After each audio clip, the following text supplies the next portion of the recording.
every hospital in the Rio Grande Valley is on diversion right now. This is serious. We're in a serious place right now. We need everybody to cooperate.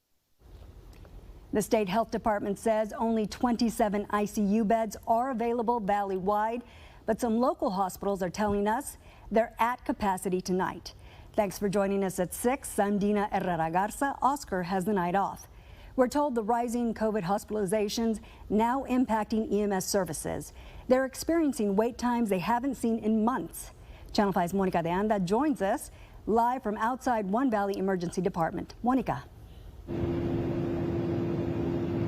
Good evening, Dina. We are outside STHS in Edinburg, and we reached out to Prime as well as STHS hospitals, and what they're telling us is beds are not the problem. They have beds. The problem is staffing. They don't have the staff necessary to fill those beds with patients, and that in turn is causing another problem. You can see part of that problem here behind me. This is just one ambulance waiting here, and those long wait times are causing an issue.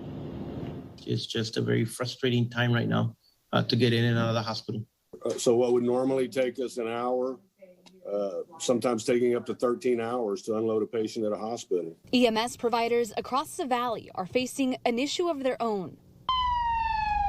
The increase in COVID-19 cases and hospitalizations, coupled with staffing issues at Valley hospitals, is resulting in longer wait times for ambulances outside hospital doors. We are in a crunch time. Our volume is high.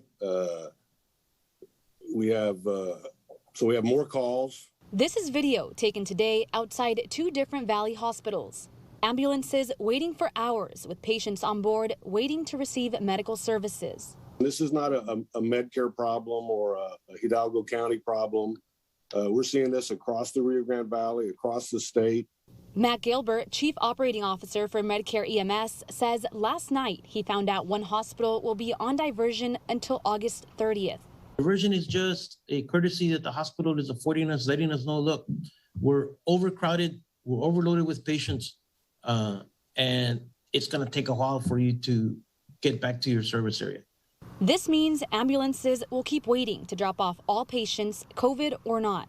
Frank Torres, director for Willacy County EMS, explains when hospitals don't have beds available, it delays the response time for any EMS provider, but especially for a county like Willacy, where the nearest hospital is 30 miles away. But they know hospitals are doing their best with the resources they have. We do talk to the ER directors, we talk to the house supervisor, we talk to the CEOs of the hospitals, the chief nursing officers on a daily basis. To their credit, the hospitals are working with us at that time, but there's just no place to put these patients.